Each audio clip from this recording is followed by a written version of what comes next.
Big up to the boys, Fox and Shane. Set your minds free, no locks and chains. Do what you love, roll the dice. 50-50, we cold as ice. One thing cold, but a pretty time red. Can't let that game in my hand, war gaming.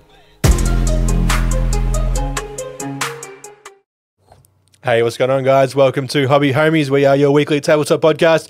I'm Shane, hanging out with Fox. He does it every week. He hangs out with me. I don't pay him. Not at all. Not a cent, actually. And Churchy. In the void. We do pay. We to hang out with pay us. him to hang out with us. We pay each other nothing. Yeah. That's saying something. If it makes you feel any better, I would not ever pay you. Yeah, I feel a lot better, thanks. Yeah, because your friendship means more to me than money ever could. Priceless. Exactly. Yeah. And also, like, you know, yeah, I wouldn't pay. Because it's mutual. It's mutual. We have a mutual agreement We like each other. to be friends. We haven't kept up a ruse for 4 years. No, this isn't a big farce Nah, at we all. like each other. To get closer to Churchy. We even attend each other's houses. Yeah. Funerals. Yeah, if I had one, Yep. you would be The guest of honor. the guest of honor and Yep. probably the main suspect. Same, dude. Right back at you. Thanks, man. So what are we doing today? Today we're talking about our recent adventure to PAX Australia. That is the Penny Arcade Expo. Apparently. But there were no pennies to be seen. Not one. It was actually a cashless event. Oh, there you go. I didn't know that. Yeah, the whole convention center is these days. Why? I don't know, man. Oh, we're just in those That's a post-apocalyptic rabbit hole. times. Dive in, bro. Dive in. Nah. Nah. We did. We went to Nah. PAX. Yeah, It's a 3-day event. We did 2 of the 3 days, we did. Yeah. which kind of is how we approach our hobby and Yeah. in general. Yeah, like 66%. 2/3 ain't bad. Yep. Yeah, 50-50. Either all of it or none of Or it. none of it. That's right. In this But case, it was some of it. Yeah, just like all the time that we sometimes do things. But it was a awesome weekend. We caught up with a whole bunch of homies, played some games. Yeah. We saw some cool stuff. We bought some cool stuff. We drank beer. We ate food. Thanks for watching. Yeah, and we'll see you next week where we talk about... So, if we were to explain plaques, Blacks, yep. that's a dental... Isn't that stuff that goes in your teeth? Yeah. I mean, that's plaques, but there is a... Plaque. That's plaque. But isn't there like Listerine, an off-brand Listerine is called Plaques. It's No like the way. Colgate Like version called Aldi? Plaques. Plax. I believe so. Pull it up, Church. So explain PAX Yep. to a blind person Can't without do it. using Braille. Oh, okay. I'm fluent in Braille. It is a gaming convention. Is it? Did I get it right, Churchy? That looks like dishwashing detergent or something. I would not be putting that in my mouth. Yeah, me neither. Ever. So there you go. Yep. That's Plaques. There we go. Yeah, it's I can't remember originally, but did it originally start mostly as like a video game I feel so. digital yeah. convention? Yeah. So I don't know about the PAX over in the States because there's 2, East and West. PAX East and PAX the other one. Yeah. Yeah. So PAX Australia, I believe this was the 20-year anniversary. Sure. I think it was. I think it started in 2004. Yeah. But yeah, I don't know the history of PAX itself. It has to be somehow baked into the name Penny Arcade Expo. Maybe like Penny Arcade are like pinball machines and stuff, right? Yeah. Arcade machines that you put pennies into. Yeah. And they had a big expo, I guess. Maybe.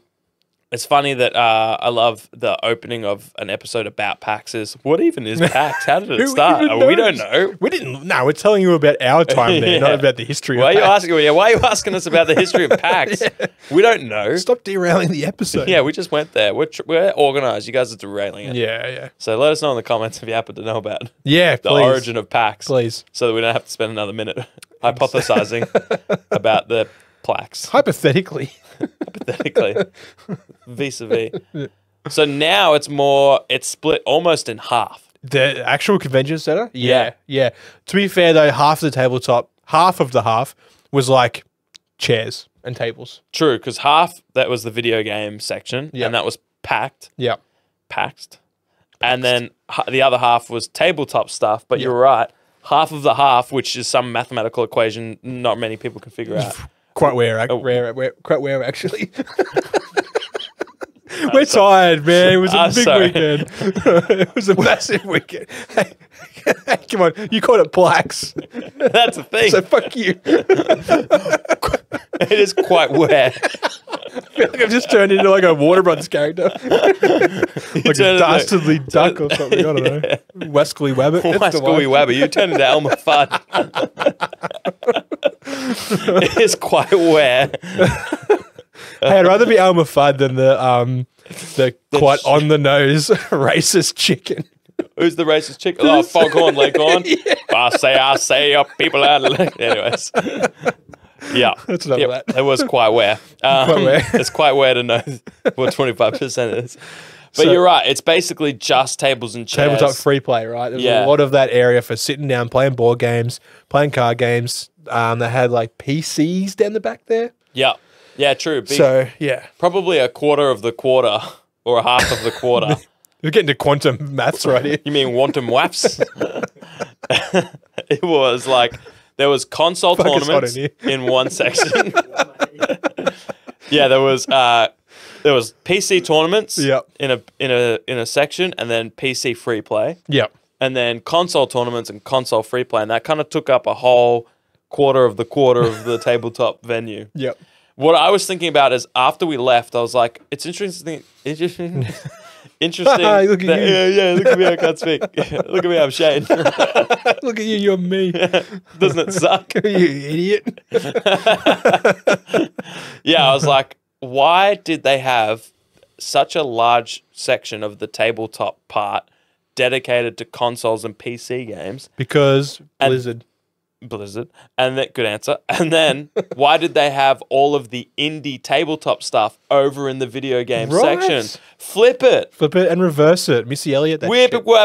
Is that what she says? That's what Shane says. Remember, guys?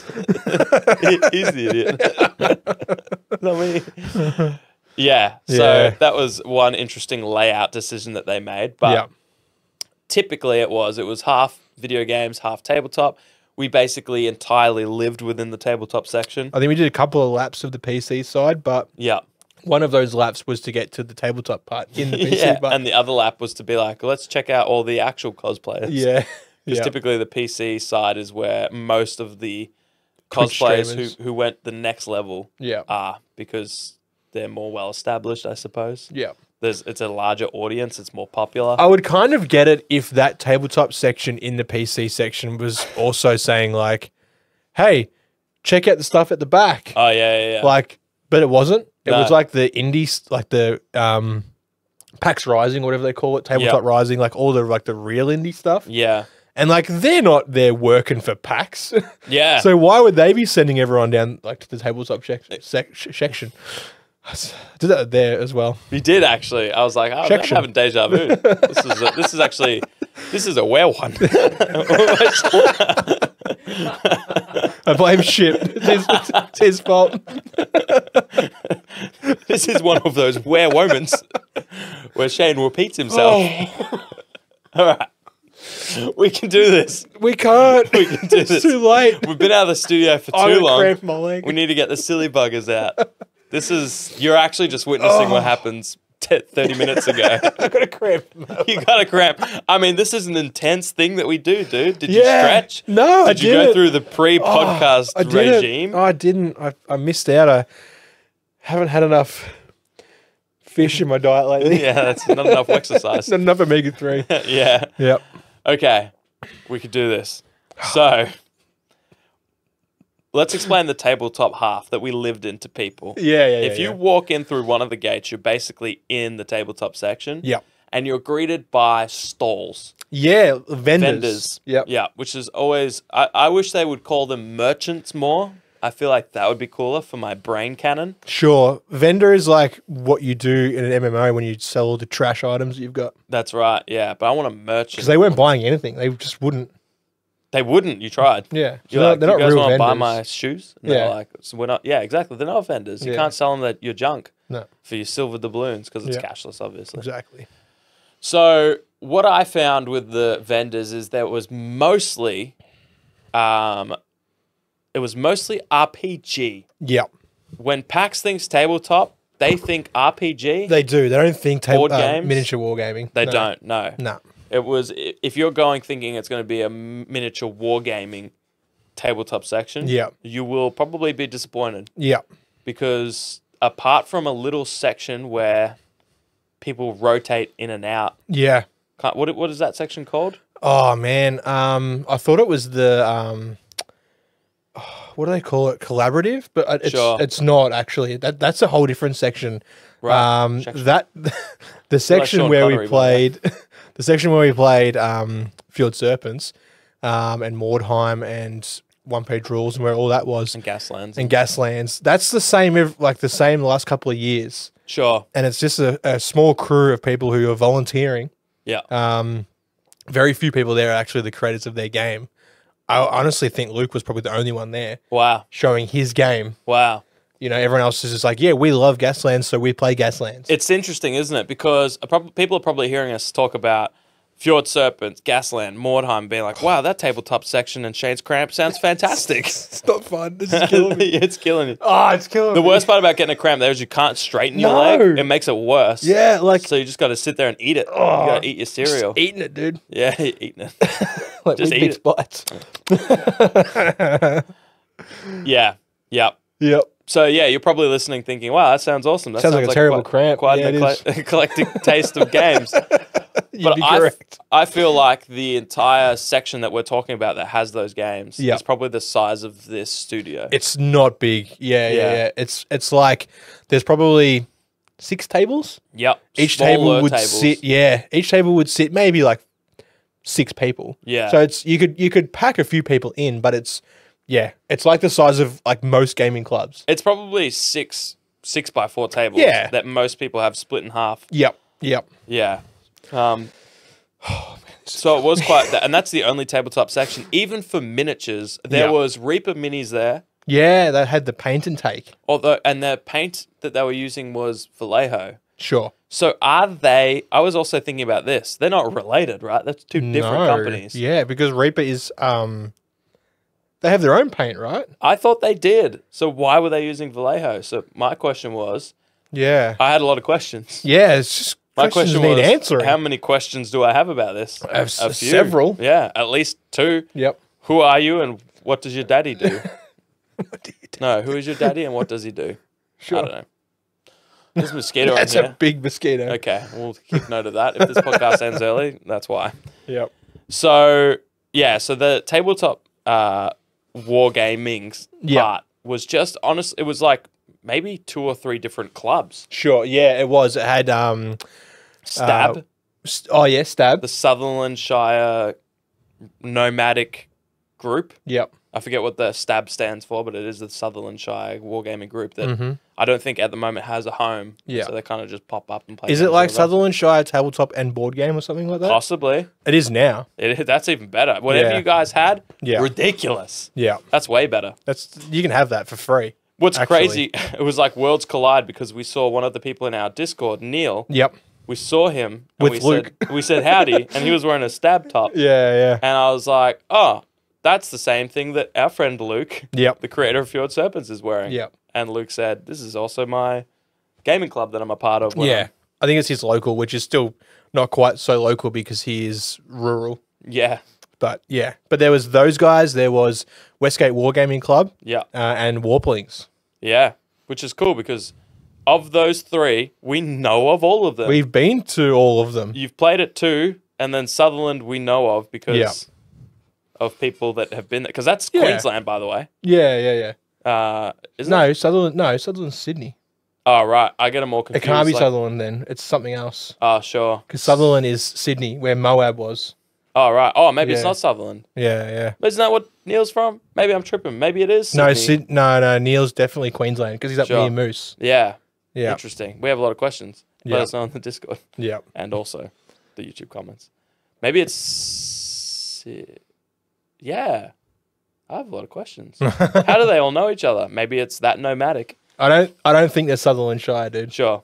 I definitely don't think it's Sutherland Because Shire. that's... Would you say that was? Sydney. Sure. So I made that up. I added that. That's your headcanon. Oh, it's S something. It's Yeah, definitely yeah. S something. I mean, there are many places to start with S. Sydney. Nope, we're Yes, we're at but no. problem A. Sydney does start with S. We've come full circle. Good to know. Yeah. So and Westgate Wargamers, which you can obviously pronounce quite well. And Warplings. So and Warplings, everything starts with W. Your specialty. The easies. The easies, dude. So apart from that, and apart from Reaper Minis / Vallejo Paint and Take, there was almost no miniatures. No. I believe I saw like a 3D print stand. Oh, yeah. But I actually never went and looked at it, to be Either, honest. actually, because I just think 3D print, I'm kind of like 3D print has sort of lost its appeal, maybe, because like the printers that people have at home these days. Sure. Like, don't get me wrong, like being able to go to a shop and buy something that's 3D printed at the quality that they will print it at is great. It's so good. But like at the same time, I just immediately think like, I'll just get Ollie to do it. Sure.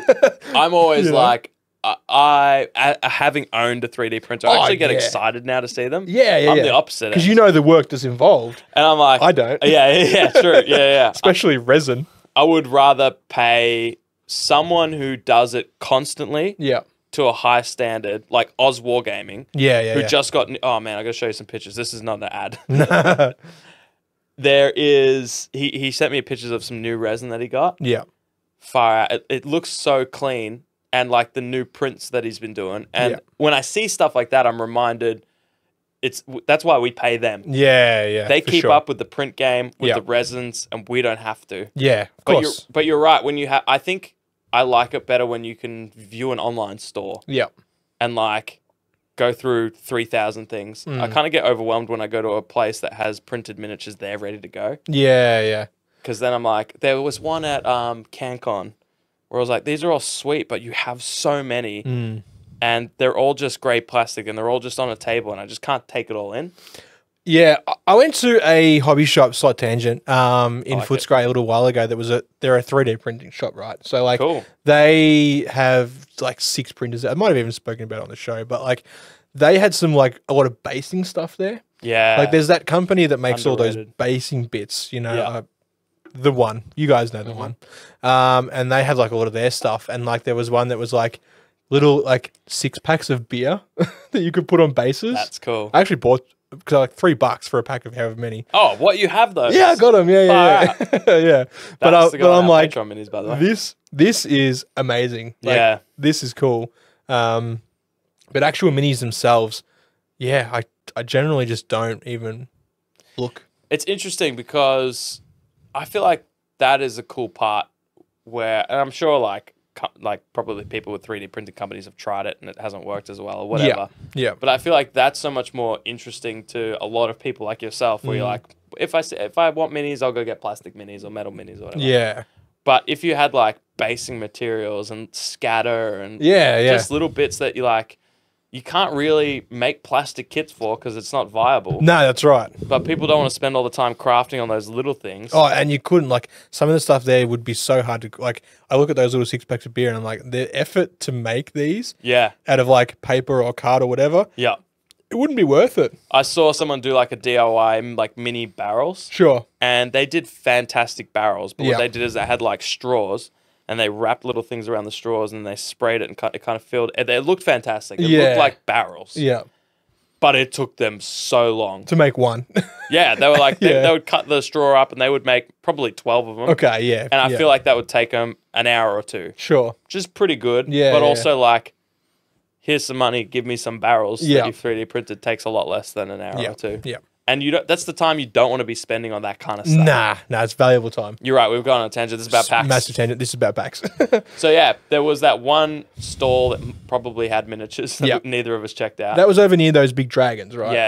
Yeah. We didn't really go over there because we're scared of dragons. Yeah, scared of, and that's like the all the food and all that was along there, like the trucks. It was an awkward spot for a stall. Yeah, it was on its own. It was so off, out of the place. Yeah. I think they could have laid it out a bit better, I think. I don't know. There's just so many tables down there, and I feel like there's that area was kind of utilized by a lot of the people that were like sick of walking around in the PC side. Yeah, yeah. So yeah, there was a lot of people just sitting down eating food. Yeah. Which, you know, that's where the food trucks were. Yeah, so that's kind yeah. of its point. But it's like, which part's free play, which part's... Yeah. I do like that tabletop gaming has that kind of unique thing about it where it's like the thing that you just bought, you can actually just take it over here with your mates and play it. Yeah, yeah. You bought that board game, you can go over there and rip it open and start going to town. Yeah, and that's a big part of the appeal, I think, because there are a lot of times where I go to PAX and I'm like, why would I want to buy a single thing here? Because then I have to carry it around with me, take it home, whatever. I could just go home and buy it from them for probably 15% off if their store's having a sale or whatever. Like, why would I buy it here? And I think that's a big part of it, is the fact that you can buy it then, play it with your mates over there, take it back to the hotel room, play it again. Yeah. And then take it home and you've got this thing that you bought at PAX. Oh, remember that time I bought this at PAX? We played it, you know. Probably more of the experience you're paying for, I guess. Definitely, definitely. And like you said earlier, like the RPG side of things was, like it's like that's all they know of. Yeah. Because there was 3 or 4 shops there selling dice. Yes, there was. And like and it's DM screens and all the like RPG extras. Yeah, there was plenty there selling like books, which was great. You know, all that sort of stuff. There was shops there selling like cosplay equipment, like foam weapons and all that sort of stuff too. So the tabletop side was interesting. Like it was, the whole weekend in itself was awesome. Yeah, I feel like the actual event itself, if you weren't there doing things, like we also played in an RPG. Yeah. Met up with homies and played a few demo games. And if you weren't doing that, it would be like one day is more than enough. Yeah, for sure. So, I don't know. I feel like there could be stuff done better, but they're also limited by like what they've got. That's true. And I think like, I know people that go for the full 3 days. They do it like it's vendors and looking around at everything on both sides for the first day. Yeah. Second day is like they'll play every demo they can get their hands on. Yeah. And then at night do the board game library. Oh, yeah. And then third day is much of the same where they'll try and do all the things they missed out on, pick up a few purchases, do all that kind of stuff. But I feel like, most people who aren't just ready to soak everything in, you probably only got like, of the plethora of things that is at PAX, you're probably into 30% of it. Yeah. So if you're just going there for that, maybe you're not going to buy stuff. Maybe you're not with a heap of people that want to play games off to the side. Yeah. Maybe you don't want to wait in the line to play PC free play or whatever. Yeah. Then one day is definitely enough, I feel like. I think Lundy did it right. Like I saw him playing a few board games like on the last day. Yeah. And a few sort of a night. Being there with his crew, playing board games from the library. Yeah. And I think that's like, we sort of did that at the end of the Saturday. Yeah. You know, we all just sat down and chilled. You and Vumu played Reign Absolute. And yeah, it was good. Me and Churchy kicked back and watched. Yeah. We were like the big brother on the video game. You guys just had to sit there and watch us. Yeah, be like, no, you're doing that wrong. And then halfway through, I was like, oh, here's the thing to show you how to play more than 2 players. Yep. Yeah. Yeah, so I don't know. It's a massive weekend. It's a lot of fun. There's you meet awesome people there, and definitely recommend doing it. Like at least if you're unsure, at least like one day. Oh yeah, like the Friday even is probably a good day to do it. Yeah, I think a good blend of checking through the website for like the section that you like. You can click tabletop as one of the filters, and it will show you all the tabletop stalls. Yeah. Look through them. There were so many times where I'd be like, "What? That sounds like a tabletop wargaming thing." You click on it, it gives you a little bio of the people. I would always just go to their website, see what kind of stuff and I was like, "Oh, it's another RPG DM screen dice." Not for me. Next thing, and you go through and you kind of like pick out 3 or 4 things that you really want to go look at, and then so you go suss those out, and then just go explore after that. Yeah, go look through the indie games. A lot of the indie games and popular stalls that are there have donated their games to the library. Yeah. Yep. So you can play them before buying them. Yeah, which is awesome because you can't always get a demo. No. Or you can't always get a good experience at the demo. They just have to they go, all right, we got 30 minutes, 45 minutes. Oh, they just churn you through it. We just got to get you out. Like lots of people playing this game as opposed to few people playing the full version of the game. Yeah. So that's always good. The only thing I would say about the the board game library is it felt like it had a lot of the same games. Oh, so they have 6 copies of this, 5 copies of this. They're obviously the popular games though, right? Like, yeah, well, I was like, there was 1 copy of Scythe. Okay. It wasn't a single copy of Gloomhaven or anything. Like, there's no Spirit Island. Who's got 6 hours to play a game at PAX Live? Anyone on their second or third day. Okay, but, I mean, who wants to spend 6 hours there? Fair. That's fair. Yeah. But yeah, there was a lot of games where I was like, oh, I was surprised that you don't have... There was actually like 4 or 5 games. I was like, if any of these are here, we're playing them on Mars. There was a few other ones. Yeah. Mostly on Mars. that they didn't have, but they would have like 6 copies of this other game. Yeah. And I was like, oh, is that game even that good? And also, you would stumble through and find random ones that said this has been donated to PAX by the person.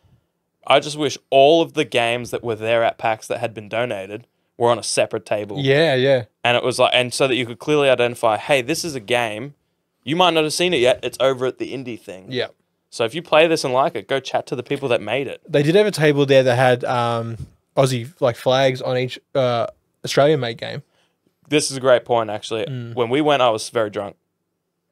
So maybe that's why I didn't notice. Yeah, I saw it on like the day that the Sunday or the Saturday rather. Oh, right. I didn't see it there that night. Yeah, sure. I saw it the last day. That's a good thing. That's cool. That's a good feature. Yeah. Not perfect, but it was all right. Yeah. But they did have miniature scenery there. So he was selling his terrain. So he was the driving force, I think, for the table, the miniature side of things. Yeah, and that was very cool. He had all of his cool stuff out there. Yep. It's funny because a lot of stuff I see it when I go to PAX or when I go to a place where he has his store, and I go, that's so sick. And then almost immediately I forget about it. Yeah. And then I go back and see it, and I'm like, wow, I forget how cool this thing was. Yeah. The ship that opens up that's definitely not a Corellian freighter. Some of the crashed ship terrain is cool. The little octopus with the tank on the back thing. Very cool. Yeah. So there was a cool RPG section as well. Yep. We played an RPG there. We did. We will talk about that on an episode. Yep, coming up soon. A sick episode. That's going to be a sick episode. It will be. It was a fun game. It was a fun game. I do like the way they set up the RPG section. Yes. Tables with DMs on it. You go, you sign up, you pick a game, you pick a time slot, you show up, and it's cool because if you want to only play with a couple of your mates, you just pick one of the games that there's only 2 or 3 players. If you want to get lumped in with some randoms, pick a 6-player game. Which is what we did. Yeah, and it was great. It was really cool because you get thrown into a mix of different characters, which we'll talk about. Yeah. I think the best part of that was like, it wasn't just someone running a D&D campaign. It was like, this is the guy that made this game, which we didn't know about until after our game. That's right. We didn't know how niche this game we were playing. And I think that wasn't the only game there that's doing that. I got a feeling a couple of those games were being demoed by their creators. I think probably on that table, most of them. Yep. Which is really cool. It's a really cool worlds collide where it's like we're just randomly there filming content for our podcast, for our YouTube channel, checking out some cool tabletop stuff. They're there demoing their game and we kind of just run into each other. Yeah. It's like, oh, we pick out this random cool sci-fi post-apocalyptic Australian game because the art looks cool and we just kind of into that one. Yeah. Because they were like, oh, what made you pick this game? We're just like, it looked cool. The theme, we read a little one sentence on the theme. Yep. Australian sci-fi post-apocalyptic, done. Ticked all of our boxes. That's the 3 boxes. That's it. Yep. Got them. And then, and then you sit down and I cottoned on about 10 minutes in. I was like, this guy knows an awful lot about this game. Big fan for a game that's not quite out yet. Yeah, for sure. Yeah, very cool. We'll talk about that. Yep. But yeah, PAX was great. It was great. Another great, I guess you'd call it PAX success story was Wartide, right? Like, he started there on a 4-hour window on a collaboratory booth. So true. Which is a free thing that you can apply for if you have a game. Yeah. They give you a time slot where you can come in and demo. I think there are a few conditions. Like, I'm pretty sure you're not allowed to sell anything. And, like, there's a few, from memory, there's a few little sort of rules there. But, like, and then last year, a big booth. And then again, this year, a big booth. And every time booth, right? we went there, same size. I think it's like it's like the double booth size. I feel like then they decked it out better. They did. They had it way better. I reckon they had more tables in there. Yeah. And it was full the whole time. So good. Like, even like, I remember going up to the Lockie, I think the end of the Saturday, and I'm like, dude, when is your booth empty? Yeah. It was like when closing time. It's actually one of the few places in there, maybe in the entirety of that PAX tabletop section, that had an indie game that you could sit down and play. Yeah. Like, if I think about that whole section, like, you could sit down and play Magic the Gathering, which, in my opinion, is a waste to have at PAX. Yeah. I'm sorry. You're just wasting space. Yeah. Everyone knows what Magic is. Yeah. Why are you going to play Magic at PAX? Save that space for something else. Yeah, yeah. And then you've got a massive middle section that was taken up by Disney Lorcana. Yeah. Another big... It's their first year. They should have a section. Yeah. But it was massive. Okay, do you feel the same about Star Wars Unlimited? Star Wars Unlimited, first year, granted, should have a place. Also quite big, not as big as Lorcana. No, definitely not. It didn't have a queue, like a queuing area that Lorcana did. Exactly. Yeah. I think both of them suffered from two things. They were too big, or they needed to have seats. Yeah. Like, it was crazy. That's why people were constantly filling up with... Anyway, apart from these bigger companies, Yeah. I couldn't see anywhere that was an indie game where you could sit down and play it. No. I couldn't think of one. I couldn't see one. Yeah. Wartide. Our mate. Yeah. Your mate from high school. Yeah. The only guy that had Primary to school. sit down and play. Primary school. Yeah. The only place that had a sit down, ready to play Mm. game. Indie Yeah. game. Very cool. So Yeah, you're it right. is. That was a big success story to see that. I mean, it's over there somewhere. Yeah. Can I see that? I got all the Kickstarter in the cupboard over there too. And Ratcatcher. Yes. They didn't know where to play Ratcatcher. it though. Or, like they didn't have games like No, you I know couldn't play it's a solid game, right? But like Yeah. again, their booth was just cabinets. Yeah. Even Reign Absolute was there and it had a great stall. Yeah. But the Ratcatcher stuff looked cool. And Yeah. and their other game, Drop Bears or whatever. Yeah, that yeah, one yeah. was cool. But it was like, yeah, like you said, nowhere to play it. So exactly. you're just like, yeah, you're just sitting there like looking Yeah. at all these cool things going, oh man. Like I was particularly keen on the Drop Bear stuff and there was like this big mutant platypus as well. Yeah, And I was just yeah. like, dude, this looks sick. Yeah. But I feel like if either of those games had have had a space where we could sit down and have played it, and if Ratcatcher was co-op, I would have bought it. Ratcatcher 2 will be. Will it? Yep. I was like, I should play this game The solo. man said so himself. Damn, they got such... It's one of those games where you could find yourself spending a lot of money on a game you'll never play. Yeah. Because the art and Yeah. all the accessories they have are so cool. They've done Yeah. that part really well. Well, that's why I bought it last year, and And I have haven't never played played it. it, Right? yeah. Like I've got the 2 little mini expansions. Like so, you get new. Oh, you've got some of the expansions. Yeah, I've got the Swag Rat, You've got the swag and I rat. got the Tour Rat. Oh, that's cool. Yeah. Oh, so they were there last year as well. Yeah, yeah, Cool. Yep. So every year they have a new like rat thing, like just a new rat, so you can add Yeah. to your swarm. And Fuck, I love rats. yeah, Aren't they just cool? the art in that box is amazing, man. And Yeah. like like the tokens, like they have like these little blue like wedges of cheese. Yeah. And like the boards where you like, so like a game where you just like place a token on a spot on your board. Yeah. And you can bump it and move it and knock it and pick it up. Yeah. These are like recessed. So like Oh you my put your gosh. tokens in. The quality is insane. It man. looked fantastic. That Drop Bears game, the quality of the miniatures Yep. and the components looked second Yep. to none, man. I was Yep. like, this doesn't feel like an indie game. This feels Nah. like a CMON game or something like that. Yeah. So, yeah, very cool. Mm.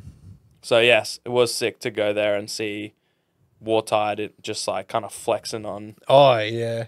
other stalls. Yeah. They really were. Again, they were kind of in a crap spot. Like they were next to like Dragon Ball Z game. Oh, the card game. Yeah. Yeah. Another already super popular card game along Yeah. with One Piece and Flesh and Blood. Yeah. Yeah. In fact, I'd say 50% of that half, 50% of the 50% Yeah. was just card games. Yeah. Well established, already exist card games. Nothing there at PAX that you could do any different except for maybe play a demo and get a promo card. Yeah. But apart from that, the games just existed there because... And it kind of, I don't know. I feel like it would be cooler to eliminate those popular things or move them somewhere else. Yeah. And bring the indies over, give them a bigger space, Yeah. let them run more demos. For sure. It would be cooler as an indie-focused thing, I think. But I yeah, think- they yeah. almost could have like swapped where they had that, you know how they had that like Indie Oz section up the front, which was like mostly card games and some Yeah. video games and Yeah. stuff.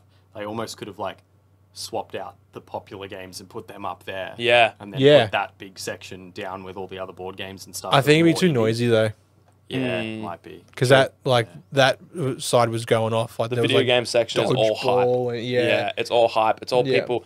they literally have competitions where it's like who can scream the loudest wins this thing, wins this free keyboard or whatever. Yeah. And then they just have those going all the time. So yeah, you're I'm right. so glad we went in there for very long. But the PC one would have been terrible. Oh yeah. I'm not a fan. I used to love it, but that was only the 1 year that League of Legends was there when I was right into League of Legends, and they had a full stadium and everything there, and the people that like actual game designers were there. Yeah. It was funny, like last tangent before we go.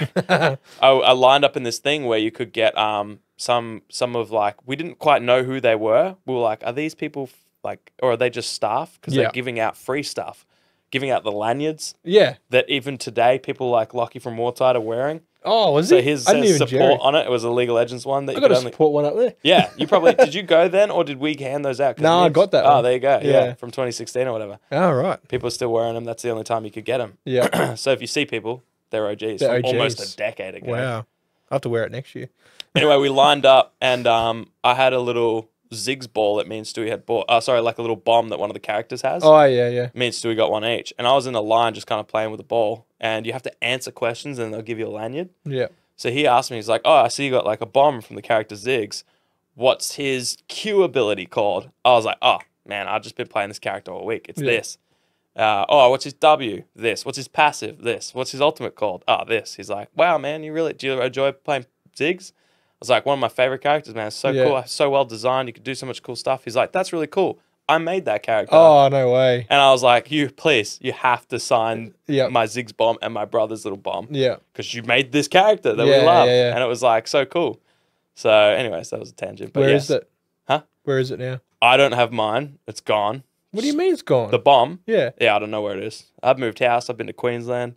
Stewie still has his though, which I maintain is mine. Sure. Living at Stewie's house. Stewie lost his and he took yours. That's the headcanon I have, and I'm sticking with it. Yeah. Caesar got his, and Stewie took yours. Yeah. Yep. Yeah. Yeah, it's cool because he was a New Zealand guy, meddler, and he designed, now he's designed like 15 of the League of Legends characters. Wow. So, very cool. Nice. Anyway, what was the point of the story? PAX was good. PAX is fun. Yeah. Go. If you get a chance, go. Yeah. We had a blast. If you want to see, Churchy has created a vlog of our adventures at PAX that's on our video channel. We'll put the link in the description for this one. Yeah, sure. Yeah. Awesome. Check it out. You'll see all of our shenanigans. It's amazing. Not only did we have an absolute blast, the effort that Churchy put into creating this, not only filming it and then editing it like the next day. Yeah. Staying up till 4 a.m. with, I imagine, like red eyes. Wild. Snorting caffeine off his couch. Yeah. Yeah. Yeah, for sure. Yeah. Check it out. It's sick. And when I watch that, I'm reminded that PAX is the people. Yeah. That's the cool thing. I know that's true about anything, but it can really... PAX is a great kind of like platform for you to throw in people and have an insane time. Yeah. Yeah. There's a lot of fun. There's a lot of stuff for everyone. Yeah, it's very cool. Check it out. And we'll see you there next year. Yes, we'll be there. We'll organise a little Hobby Homies meetup like we did this year. Yep, have a drink. Yeah, and chill awesome out. to meet up with Pax and Vumu and Lundy. Yeah, running into people there like Neil B. Yeah, who's just been a name in the Discord for years now. Yeah, and then to put a face to the name is really awesome. Yeah, it was a lot of fun. It was great. And I met Trent from Miscast. I'm still... I know. I walked in, you were like, man, it's hot in here. And I was like, well, it's pretty cool. You're like, oh, sorry, I was just thinking about the photo of me and Trent. Yeah. Which is, funnily enough, like, you've printed out a lot of copies and just kind of put them everywhere. Don't say it. You'll never, just to remind you. Talk to me again. Yeah, you got to act cool. Cool. Yeah. Actually, it's funny. After you said, I met this guy and I fangirled over him and took a photo. I told him there and then, I'm like, sorry, I'm fangirling so hard. And he just laughed. You were showing me this photo. You were the most excited I've seen you about maybe anything I've never been so more excited. And I was like, I have to go home. I have to go home and check out Miscast. So I sussed him out and watched him make a Necromunda thing out of junk. Yeah. I was like, I get why Shane likes this guy. He is the most wholesome dude and his content is awesome. But yeah. Go check him out too. That's my what do you call it? A claim? Is it a claim to? No, it's not. When you like know someone. No, but you don't know him. I know him now. We're like this. We're friends. And we're friends. He's like, fuck, that guy won't stop DMing me. He was like, is it too soon to get a restraining order, or do I have to wait till he actually does? He oversteps the line. You wait till I rock up at his doorstep or his work. Hi, I saw you were sleeping. I thought maybe you'd have some free time to talk about your YouTube. Yeah. Remember that time when we hung out at PAX? That was great. It's like, all day. I got one photo with you, dude. Stop emailing me. Remember how we were drinking all day at PAX and just hanging out, having a good time? I think we played like a board game or stood there or something. I don't know. Yep. It was good. It was a good time. It was lots of fun. Lots of crazy people in cosplay. Oh man, it was wild too. It's like what a mad weekend, and the cosplayers was incredible as well. Anyway, yeah, go, be free. Yep. We've held you at gunpoint long enough with our words, and we'll see you next week. Thank you to all of our patrons for sticking through us. Your money goes such a long way. It's crazy. We get to eat food, and we get to buy Churchy and board games. Bought Churchy. Yeah, we own. You guys own. It's actually like a. I don't want to say communist. That's not the right word, but no, they own Churchy. Yeah, timeshare. Yeah,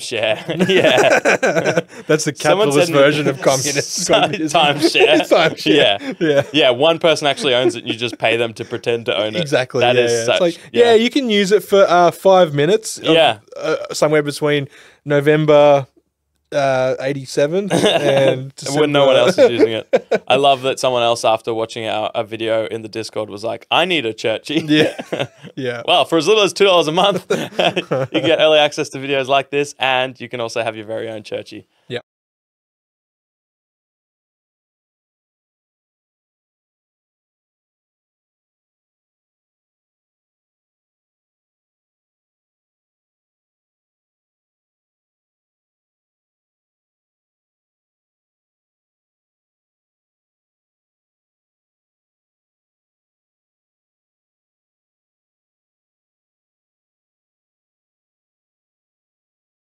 Big Roach. Thank you all so much. You're legends. We will see you at PAX, and we'll see you next week. Hooroo. Big up to the boys, Fox and Shane. Set your minds free, no locks and chains. Do what you love, roll the dice. 50-50, we cold as ice. One thing cold, but a penny turn